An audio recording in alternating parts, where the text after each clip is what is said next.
Then flat na natin yung measurement sa bottom. Yung measurement sa bottom, hatiin natin yan, yung kalahati na sukat. Halimbawa 14, so 7 lang ang kunin natin. Tapos yung center is 3 and 3/4. Doon natin siya itapat ang 3 and 3/4 sa gitna.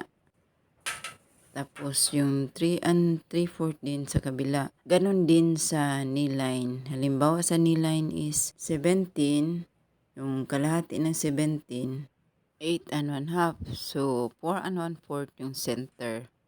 At yung bawat sides, dagdagan na lang natin ng 1 inch para sa sewing allowance. Then straight roller yung gagamitin nating pang-connect sa bawat side.